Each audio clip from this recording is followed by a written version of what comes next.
Creekside. Hi, Creekside. Hey, Creekside. How are you doing? There's been a lot of changes, some wild changes since the last time we did one of these videos.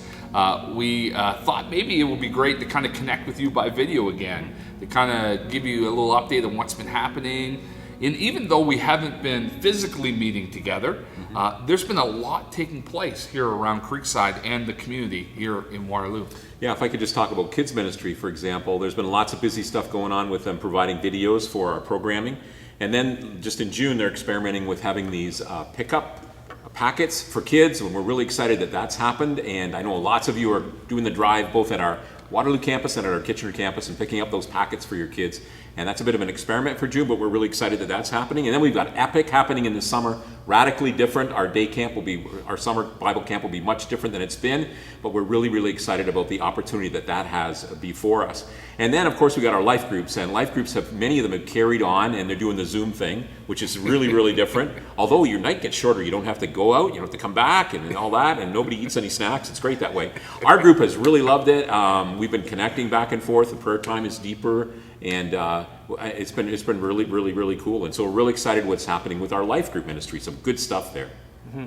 And even though we couldn't meet, we still wanted to figure out ways that we could serve the community, which was challenging because we couldn't even go in groups in the beginning. Right. But we were able to think about this idea of having a food drive, and so we raised over 5,000 pounds of food, which led to your hair turning blue, which it didn't turn blue for very long. But, Short time. And Tim's hair got all taken off, so he looks like me now. Yeah, he wanted to look like, I want to look like Pete. That's what his line was. Which is great. You're next. 10,000 pounds of food next. But we also had people meeting specific needs of people in the community, and obviously we continue to produce a worship service each week, which maybe looked like it was kind of simple to continue doing that, but it actually required us to create a whole new system and required lots of flexibility on the part of our staff and volunteers, creativity as we thought about how can we get more people involved. And so you probably saw the different worship elements where we had people recording at home and then we spliced them all together. Yeah, that was cool. That was really cool. Yeah, those were really cool moments. And then lots of patience for Ken and I as we learned how to preach to an empty room, which was a lot of fun. And I feel like we both have a new skill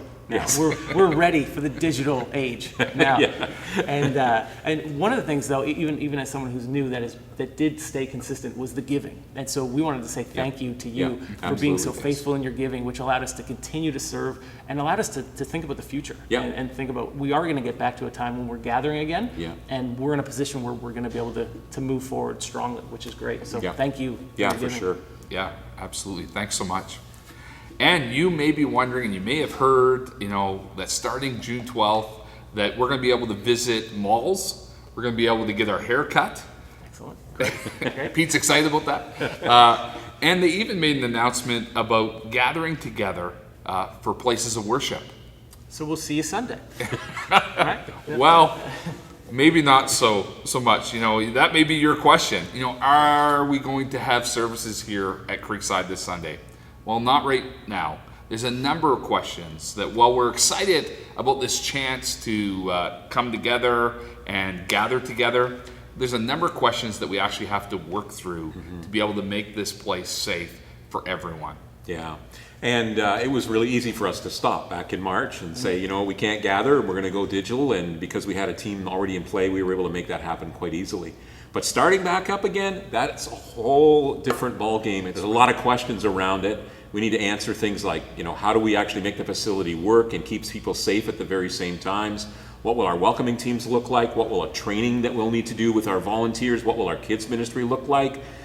Will there even be a kids ministry? How will we lay out the auditorium and the whole building? Will we start smaller and then get bigger? What will all the necessary steps be so that we can maintain safety? And of course, we have to wait and see what the government allows us to do at the very same time. So there's a lot of details. We want to be safe. We want to be strong, and we need to work through those in order to make it happen in a healthy way. Yeah. That's right. And really, those are just even that list you gave, that's just a few of the things we have to consider because it's so complex to think about reopening safely and how we do that. And so just like the government has a phased approach, we're thinking about having a phased approach to reopening the facility, which includes thinking about things like when can staff return to the building? When can groups that meet in the building, when can they return? Right. What will it look like to have limited attendance for Sunday gatherings and possible? And different programs, and at some point, hopefully, returning to what everyone's calling a new kind of normal Right. in the building.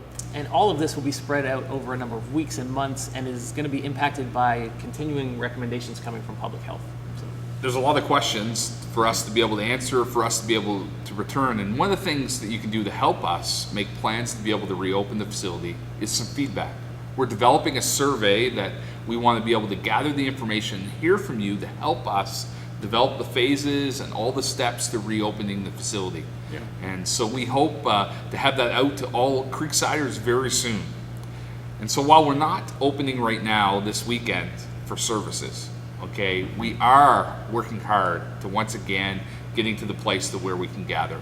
Yeah. And so until then, we want to encourage you to continue to be the church by living out the mission of follow Jesus, love God, and love people in the very places and moments that God has you. Well, thanks a lot for hanging out with us, and we'll look forward to seeing you again. God bless. see ya. Should have said Maranatha. And then we don't have to figure all this out.